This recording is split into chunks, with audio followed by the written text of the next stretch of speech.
Bienvenidos a Los Secretos del Éxito con Gaby Wall Street. Hoy les tengo una conversación fascinante con uno de nuestros asesores financieros, Mauricio García.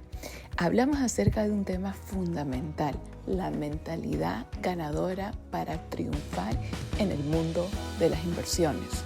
¿Qué tan importante es la perspectiva, tus puntos de vista, tu percepción, para poder transformar tu mentalidad y tener los mejores resultados? Aquí te revelo todos esos detalles, así que presta mucha atención porque esta conversación es una de esas que podría cambiarlo todo. Comencemos. Muchas gracias por aceptar la invitación de platicar sobre cuáles son esos secretos de la mente millonaria y la mentalidad que uno tiene que adoptar para saber sobrellevar los obstáculos que a una persona emprendedora le ocurre y tiene que sobrellevarlo, no va a la redundancia.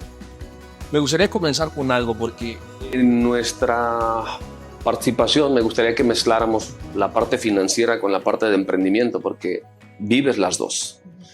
Y empiezo con esta pregunta.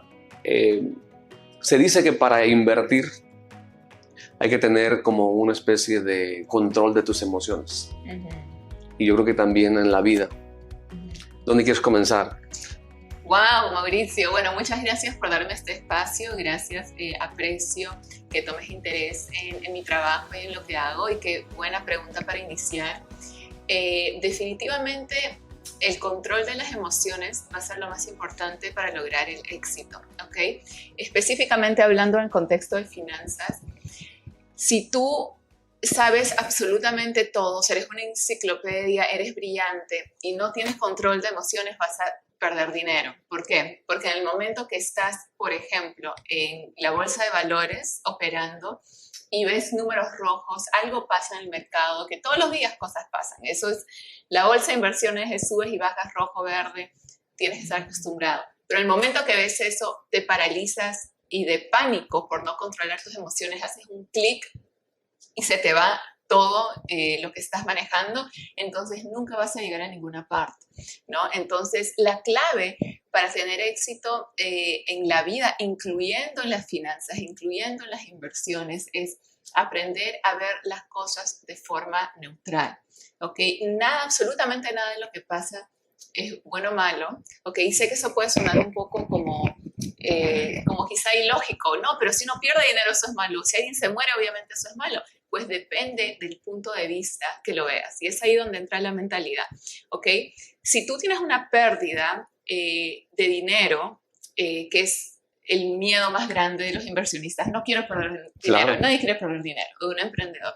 Ok, pero si tú lo miras a través del punto de vista de las lecciones que eso te da, lo que puedes sacar para evitar mayores pérdidas, y si lo ves como que, wow, qué bien que perdí, no sé, voy a inventar $1,000, ahora que solo tengo, no sé, 10,000, porque cuando tenga 100,000, entonces no voy a perder 10,000. Claro. Entonces, en realidad me estoy ahorrando dinero al tener esta mini pérdida, porque podría ser con ceros agregados cuando tenga más. Entonces, todo va a depender de qué punto de vista estamos viendo las situaciones, y con el manejo de emociones es eso, o sea, jamás ser reactivo, reaccionar a las noticias, a un número rojo, a lo que sucede. Tienes que verlo todo de una forma neutral completamente para no reaccionar de una forma reactiva. ¿Hay alguna fórmula que has encontrado que con tus clientes o estudiantes les digas, oye,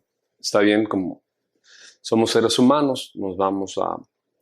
Es imposible no tener una reacción emocional cuando estamos perdiendo, sobre todo, que ellos puedan seguir para no cometer el error de siempre vender en el momento equivocado, comprar en el momento equivocado, porque tiende a hacer lo que más ocurre, ¿no? Y por eso no hay... los rendimientos que pudieran tener probablemente no se dan porque están basados meramente en emoción. Exacto. Y la fórmula para eso que enseñamos siempre es gestión de riesgo, ¿ok? En las inversiones, y en realidad esto no solo aplica no solo estoy hablando de personas que operan en la bolsa, que es obviamente mi tema y lo que hacemos en Latino Wall Street, pero estoy hablando de emprendedores empresarios, ¿ok? Cuando estamos lidiando con dinero, con empresas, con proyectos, con inversiones, con portafolios, lo más importante es gestión de riesgo. ¿Qué es la gestión de riesgo? Es la forma de manejar tu riesgo, porque en la vida todo es riesgo. De hecho, no hacer nada es un riesgo también, ¿ok? Entonces, tienes que verlo desde el punto de vista numérico. Por ejemplo, yo solo me siento cómoda en arriesgar $100. Entonces, yo puedo programar eso desde mis operaciones en la bolsa, en poner que mi gestión de riesgo, yo solo voy a arriesgar 100. Puedo tener mucho más, pero lo programo porque no estoy dispuesta a arriesgar más que eso. ¿Okay? Tienes que tener muy claro cuál es el número que tú te sientes cómodo en arriesgar, que no te va a perjudicar. Y lo mismo es en los negocios, lo mismo es en cualquier emprendimiento. ¿Cuál es tu gestión de riesgo? Porque si no tienes eso claro, vas a estar reaccionando de forma reactiva a cada momento con las cosas que suceden. Si tienes ese número claro, en realidad no hay emociones porque es un número. O sea, es 100. Esa es mi gestión de riesgo, esa es mi claridad y todo lo demás es ruido. O sea, pienso que la claridad es una de las formas más, y la preparación, obviamente, de las formas más rápidas de solucionar este tema de emociones. Sí, muy de acuerdo. Quiero andar en la parte de la gestión de riesgo, porque obviamente yo viéndolo desde como una persona que tiene deseos de aprender, veo por un lado que hay un riesgo que es no sistémico. Por ejemplo, si pongo todo mi dinero en una acción, a pesar de que la haya evaluado, o un fondo, un ETF, un fondo mutuo, etc. Como yo entiendo, para manejar el riesgo no sistémico es la diversificación. Es decir, si me diversifico, entonces hay una corrección en los mercados, no pierdo tanto. Pero luego también hay un riesgo sistémico, crisis como pandemia, de todo el sistema, ¿no? Por eso es sistémico. 9/11, crisis hipotecaria. La mayoría de las personas que yo he visto que incluso tenían un portafolio diversificado en ese tipo de ambiente, de todos modos tuvieron minusvalías. ¿Tú crees en transferir alguna parte a instrumentos de seguro, por ejemplo, para transferir el riesgo, o todo tiene que estar en el mercado? Bueno, muy buena pregunta. La diversificación es muy importante, ¿ok? Es como la frase más antigua que todos conocemos, no pongas tus huevos en la misma canasta. Eso es muy cierto, ¿ok? Tenemos que diversificar.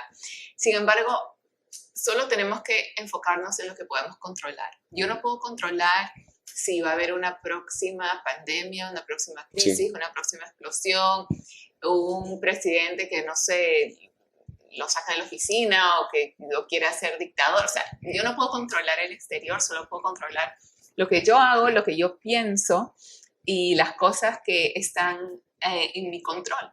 Entonces, ¿cómo uno controla esto a través de la diversificación? Sí es importante no tener... Yo como inversionista no tengo todo mi dinero en la bolsa de valores, por supuesto que no, tengo solo una parte. Buen punto. ¿Ok? Tenemos que enfocarnos en las inversiones que históricamente han funcionado mejor, las que tienen trayectoria más de un siglo. La bolsa es un simple ejemplo, porque por más de 100 años, si sabes dónde invertir, funciona. Exacto. Bienes raíces es otro ejemplo. Sí, exacto. ¿No? O sea, hablamos de diversificación que va incluso más allá de nada más los portafolios de acciones o fondos. Tocabas bienes raíces, ¿no? Sí. Incluso dinero en el banco para emergencias. Exacto. Incluso instrumentos de seguros para minimizar también riesgos. Exacto. Bonos. Materias primas. Sí. Hay muchas formas de diversificarlo. Nunca quieres tener un porcentaje tan grande de tu dinero en una sola cosa, porque si algo le pasa a esa sola cosa, entonces vas a terminar perjudicado, ¿ok? Es por eso que yo soy inversionista más que todo en acciones, en índices, ¿ok?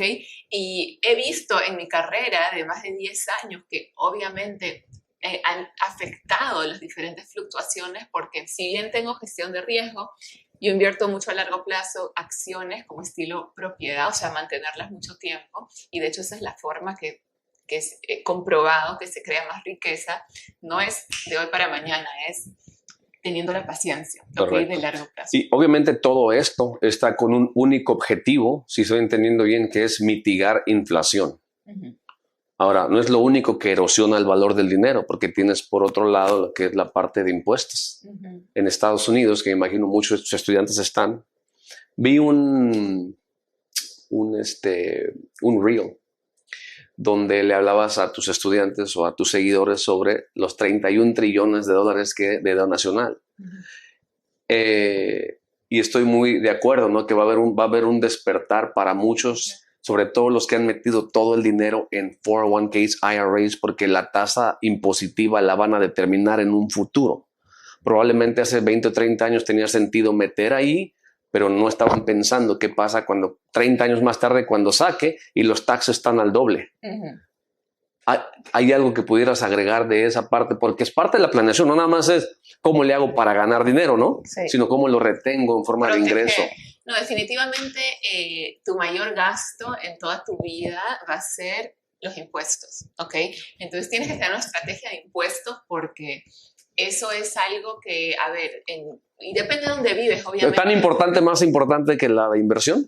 Yo digo que igual, porque una forma es generar dinero, ingresos, retorno de inversión de tu dinero, y otra cosa es cómo proteges ese dinero, cómo lo mantienes, porque si vas a generar estos ingresos, se los vas a dar al gobierno, porque te quieren cobrar 50%, o sea, hay lugares donde literalmente es la mitad, se lo tienes que dar al gobierno, y luego la otra mitad tienes que usarlo para las cosas que necesitas, entonces estás en cero.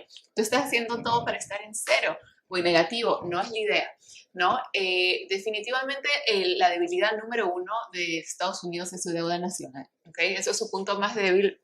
Eso definitivamente puede perjudicarnos y por eso ahora mismo estamos diversificando en índices internacionales, ¿no? Buscando inversiones en otros países.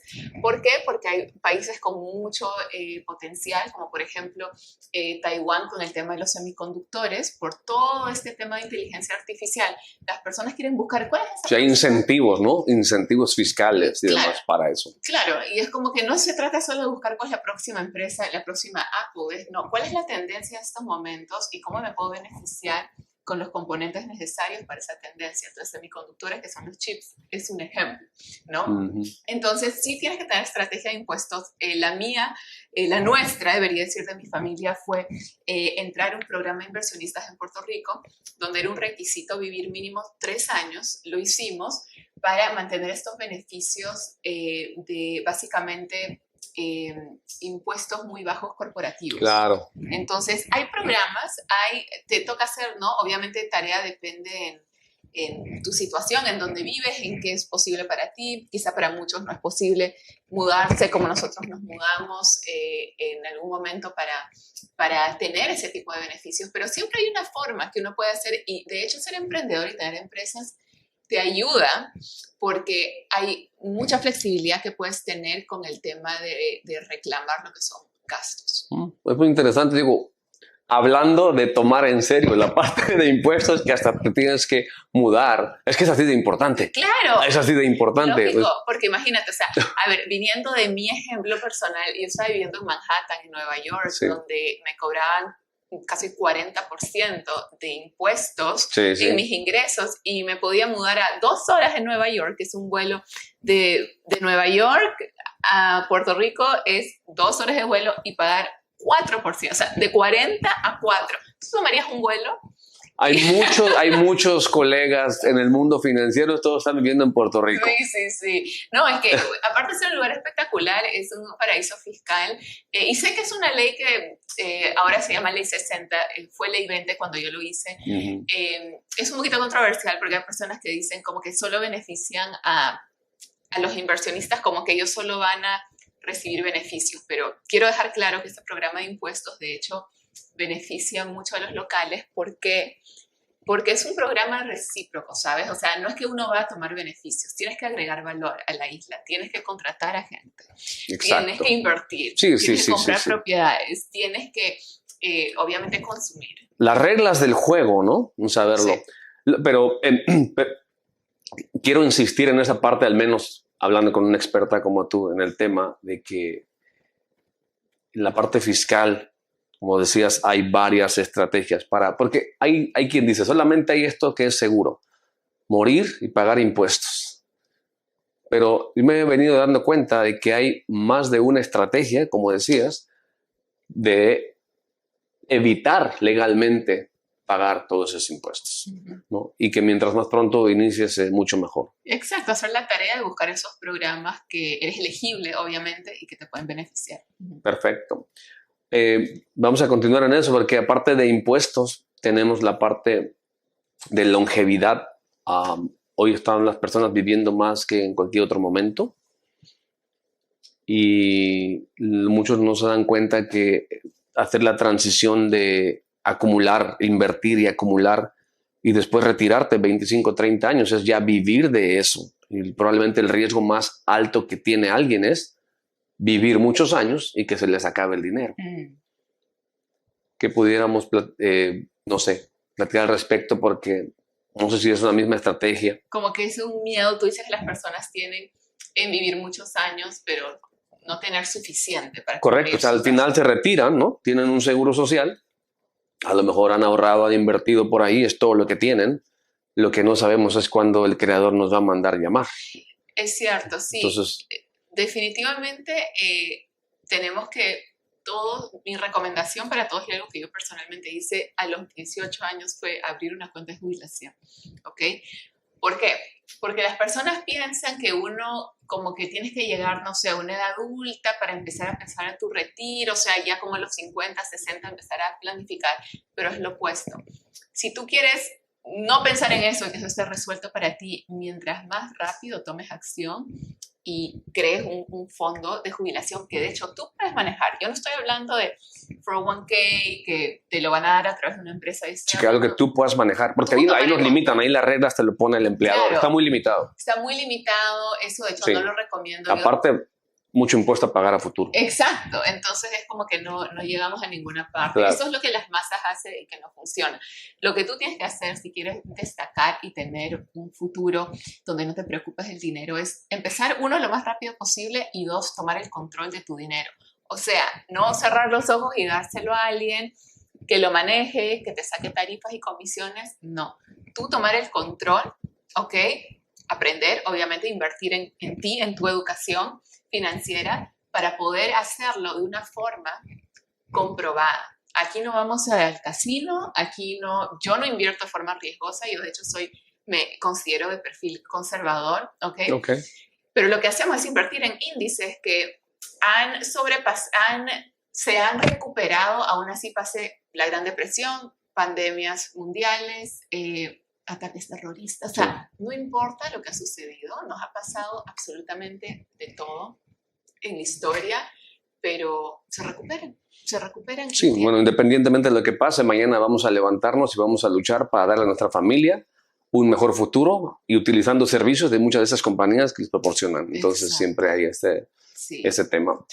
Gracias por todo ese valor agregado, digo, en el rubro financiero. No quería que la entrevista se nos fuera sin hablar de lo que haces todos los días, que es educar a la gente sobre cómo funciona el dinero. Sí. Creo que esa es una de las piezas más claves y que faltan mucho en nuestra comunidad. Sí. ¿Qué te parece si transicionamos ahora a la parte del emprendimiento? Claro. ¿Sí? Obviamente vi cómo celebrabas que ser madre primeriza y con tu bebé en la alberca y todo. Y pues vienes con esta carrera, ¿no?, de emprendimiento, de una gran visión y de lograr y de impactar al mundo entero sobre cómo invertir, porque nadie va a cuidar tu dinero mejor que tú. Entonces, pero llegas a ser mamá para las mamás emprendedoras y para las que van a hacerlo. ¿Cómo cambia la dinámica ahí? Y más importante, ¿cómo has logrado no parar tu proyecto y continuar? Sí, muy buena pregunta. Yo antes de ser madre, por si alguien me escucha que está dudando o tiene miedo de hacer ambas cosas, antes de ser madre yo pensaba que tener un hijo era difícil. O sea, me parecía tan complicado cuando veía a alguien con un hijo y trabajando, decía, ay, Dios, qué difícil. Esa era mi percepción. Sí. Pero después de tener un hijo, irónicamente, sentí que un hijo me ayudó con mis proyectos. ¿Cómo así? O sea, las personas van a estar pensando la logística, el tiempo, ¿cómo eso te ayuda? Me siento más conectada aún a mi propósito, me siento más identificada con las mujeres que me siguen, que son madres, me siento más como con más conexión, más inspirada, más feliz y veo a alguien que sé que depende de mí. Entonces, tener como que ese propósito aún más, o sea, sentirlo aún más a fondo solo te va a ayudar en tus proyectos. Entonces, ¿cómo cambia la dinámica? Obviamente tienes que organizarte mejor, ¿ok? Cuando tienes un bebé que depende de ti y sé que las situaciones de las personas son diferentes, ¿no? O sea, yo, por ejemplo, escogí hacer lactancia exclusiva, sé que no todos pueden hacerlo, pero eso es un ejemplo de cómo yo me tuve que organizar mejor que nadie. Sí me tomé un descanso, pienso que toda mujer merece tomar su descanso. En mi humilde opinión deberían ser mínimo esos 3 meses porque el posparto pues es bastante difícil, claro. ¿no? Y tomarte ese tiempo, pero luego de eso, o sea, estás tan llena como que de inspiración y de alegría, y es como que sucede una expansión en ti, como que ahora eres madre, es como que has subido a un nivel que antes pues no tenías, y responsabilidades, que pienso que la clave es la organización, tener personas que te apoyen, poder planificar, y es increíble cómo lo que cambia, yo siento, es la apreciación más del tiempo. O sea, definitivamente valoro ahora mucho más los minutos de mi vida porque sé lo que significa para mi bebé estar conmigo, sé su sonrisa cuando me ve y sé que me ama. Entonces me aseguro siempre en hacer actividades y en invertir mi tiempo en cosas que importan, que agregan valor, y no estar por ahí, ¿no? A veces uno cuando es soltera o antes que tiene hijos como que está por todas partes, pero siento que esto te pone en una posición más como de ser más responsable con el tiempo. Cambian las prioridades, ¿no? Sí. Básicamente. Sí. Perfecto. Empecé por ahí porque se me vino a la mente, ¿no? Conforme estudiaba la misión en la que estás. Pero ahora vamos a regresar al inicio, porque obviamente todo esto tiene un inicio y el objetivo es compartir con nuestra audiencia cuáles son esos secretos. Yo les llamo secretos, ¿no? De la mente millonaria, porque lo que me doy cuenta en este proyecto fascinante es de que la gente que la está rompiendo en grande tiene una manera diferente, muy diferente de pensar. Entonces, cuando vienes de Perú a estudiar Nueva York, ¿correcto? ¿Cómo conoces Wall Street? Sí, es una historia de verdad que impresionante. Yo, o sea, estaba viviendo en Nueva York porque la mitad de mi vida viví en Nueva York desde la adolescencia. Yo estudié en NYU, que es una universidad muy grande, muy prestigiosa en Manhattan. Luego tuve una vida profesional en Nueva York y luego me meto a los temas de seminarios de desarrollo personal profesional. ¿Por qué? Porque me di cuenta que el sistema tradicional, y yo vengo de un sistema educativo tradicional, o sea, lo que uno conoce como colegio, universidad, Sí. los mejores, ¿no? Sí. Pero faltan cosas. O sea, no me enseñaron finanzas, no te incluyen en estudios generales, finanzas, inversiones, no me enseñaron liderazgo, no me enseñaron empoderamiento, desarrollo personal, profesional, o sea, cosas manejo de emociones. Exacto, o sea, inteligencia emocional, Sí, todas sí, las sí. cosas que yo sé que hacen una diferencia en el día a día. Me dejaron ese hueco, entonces yo me puse las pilas, ¿ok? Porque en la vida podemos hacer dos cosas. Ay, soy una víctima, no me enseñaron esto, no sé esto. Y llegar a los 80 y nunca aprendiste las cosas importantes y te quedaste atrás. O empoderarte, decir, ¿sabes qué? No pasa nada. Gasté un dineral en esa universidad. No me enseñaron lo que necesito, pero voy a ir a buscar. Voy a, o sea, tomar responsabilidad de mi vida y voy a buscar educación disruptiva. Yo estuve visualizando lo que necesitaba. Lo que tú buscas te está buscando. Si crees en Dios y en el universo, tienes que saber que todo lo que tú quieres en la vida está en el mundo, ¿ok? Existe. Lo que sea que tú desees, la persona, el dinero, está en el mundo. Tu trabajo es alinearte para que esa energía se encuentre contigo. Yeah. ¿Ok? Porque existe. O sea, lo que sea, tú me puedes decir cualquier cosa, existe. Esa alineación. Exactamente. Sí. Digo, es que esas son las cosas que nuestra gente tiene que reconocer. Sí. Y que no te va a discriminar. Simplemente tú lo puedes buscar, puedes cambiar tu frecuencia. Exacto. Porque dicen, no, es que a mí no me pasa. Pues muy bien por Gaby, pero porque ella Tú creas tu suerte. A mí muchas veces las personas me dicen, ay, pero qué suerte tienes, que no sé quién te llamó, que no sé quién le dice no a todo el mundo, te dijo que sí a ti, como que todo en inglés se dice un silver platter, ¿no? Como que te ponen las cosas así, pero un segundo. Tú no sabes el trabajo mental que yo hago, emocional que yo hago, de empoderamiento que yo hago para alinearme con las buenas oportunidades. ¿Ok? Todo lo que yo he atraído a mi vida, desde mis negocios multimillonarios, a mi esposo, a todo lo que yo puedo considerar logros, las personas, los contactos, las oportunidades, yo las he creado, ¿ok? No es que de la nada un día me desperté y todo se presentó, no, yo los he visualizado y los he traído en mi vida. Quiero que hagamos un paréntesis ahí, porque dices, yo lo he creado, obviamente entiendo, tienes este reconocimiento en ese ser superior, ¿no? Que está ahí, pero dicen que uno no atrae lo que quiere, sino en lo que se convierte. Entonces, estaría bien si concluyo que te has convertido en otra persona para atraer lo que quieres. Sí, o sea, entiendo lo que quieres decir, que es como que tú no puedes atraer algo que no eres, ¿no? O sea, no sé, un ejemplo. No se queda. Si tú eres una persona que no estás empoderada, que vives como víctima, que eso, lo otro, es muy difícil que atraigas en la misma frecuencia a una persona súper empoderada, súper motivada, porque no están en la misma frecuencia. Entonces tú sí tienes que elevarte a una... Y cuando digo elevarte, no digo que tienes que ganar más dinero, no, o sea, tú con lo que tienes adentro, que es tu tesoro. Por ejemplo, porque a veces la gente puede ser, y me puedo equivocar, es decir, oye, yo puedo crear, y no, a veces no creo que sea tanto de crear, sino de cambiar. Ejemplo, cambias de actitud, ya estuvo diferente la situación. ¿Cuántas cosas no nos pasan al diario que si reflexionas y dices, vamos mejor a pensar sobre todo lo que sí me pasó el día de hoy, ¿no? Una mentalidad de gratitud cambia todo. Y a lo que voy es que cambiando actitudes o paradigmas empiezan a pasar cosas distintas, nada más dentro de lo básico. Te comento esto porque es como que a la conclusión que voy llegando con muchas de las entrevistas de personas que están viviendo su sueño, que están logrando su sueño. Sí. Y qué bueno que lo compartas así. Soy una eterna estudiante. Yo pienso que es imposible saber todo porque ¿sabes cuántos libros existen en el mundo? O sea, es imposible. Así te pases toda tu vida leyendo, nunca vas a poder leer todo el material que existe, aprender de todas las personas, diferentes caminos, países, experiencias. O sea, nunca jamás vas a poder saberlo todo. Entonces siempre tienes que tener esa actitud de ser abierto y receptivo en todos los días aprender algo nuevo.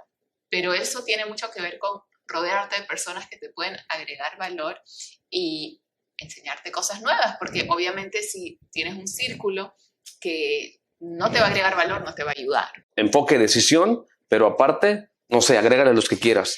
Consistencia, disciplina, certeza, ¿ok? Es imposible lograr cosas grandes, llegar al éxito si hablas con palabras como que quizá, me gustaría, puede ser.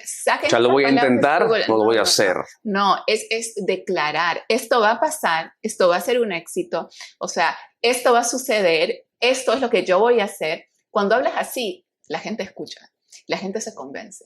Y si estás en un escenario con miles de personas, como lo he logrado estar, nadie te va a respetar si estás con quizá, bueno, sí, o sea, no, tienes que entrenarte en tener certeza y cuando tienes certeza, no hay límites.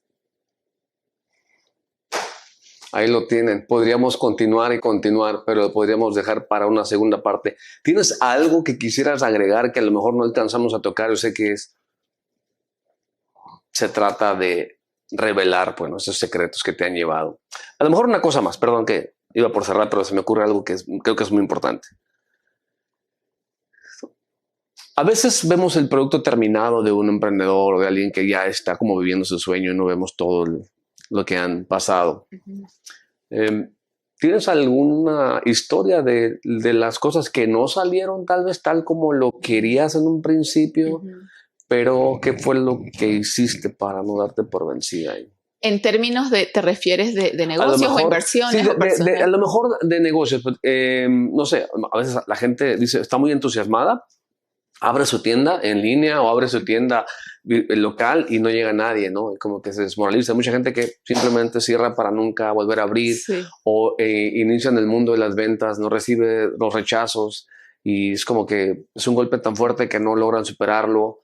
Entonces yo sé que muchos emprendedores han pasado por algo así. Probablemente no el 100%, pero yo creo que la gran mayoría. Es más, si no tienes eso, no creo que sea posible mantenerte a largo plazo.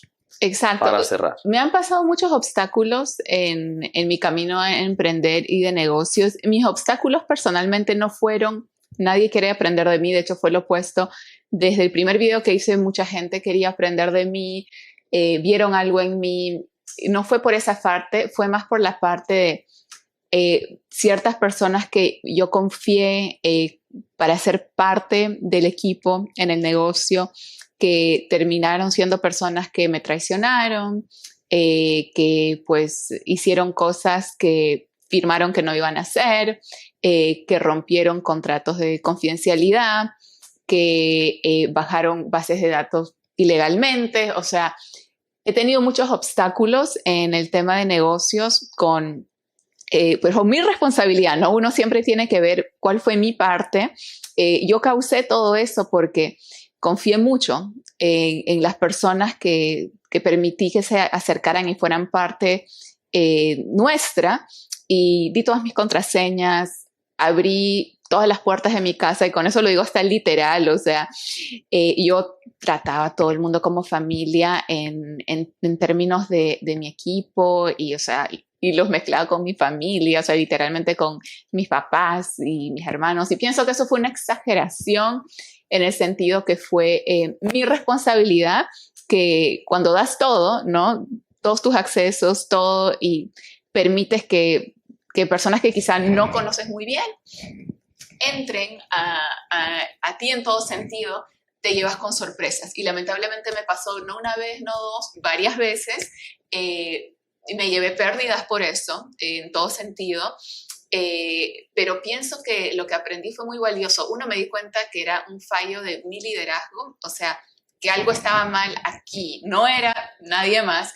Esas historias se van a continuar a repetir a menos que yo empiece a cambiar las cosas, ponga una pausa con eso, reestructure todo y pues obviamente sea más cuidadosa y no sea tan, o sea, de confiar ciegamente. En realidad uno no debería confiar ciegamente en nadie. Tampoco no es amargarte la vida y ahora no confío, ahora cierro mi corazón, cierro mi casa. No, es simplemente ser un poquito más responsable con eso, especialmente con las personas que trabajas y que les das información confidencial. Para mí eso último está súper poderoso, como para cerrar con ello, el hecho de que asuma uno la responsabilidad. Y eso te lleva a estudiar un poco más personalidades. Cuéntame un poquito nada más. Ahora sí, digo diciendo para cerrar, pero ahora sí para cerrar, como qué cositas has cambiado ahí para que no te siga pasando eso de que la gente tome confianza, no confianza, que abuse de la confianza.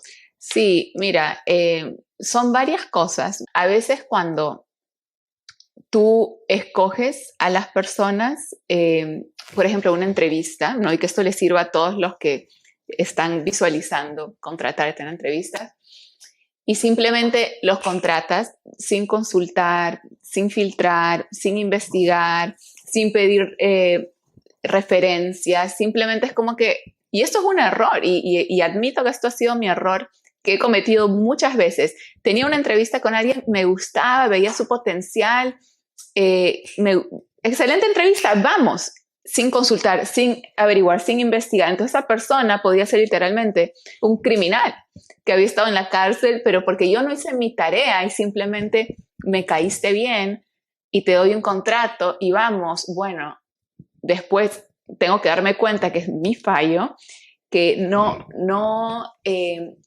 invertí el tiempo que tenías que invertir en, para empezar, por lo menos consultar segundas opiniones, ¿no? Entonces, definitivamente ese es como el peor error que te puede pasar, es no filtrar, no pedir segundas opiniones. Y uno diría, o sea, no estoy sola en el negocio, tengo a mi esposo, o sea, ¿por qué no? En realidad fue un tema como de inexperta, recién empezando, hola, me caes bien, vamos, listo, aquí está el contrato, vamos con todo.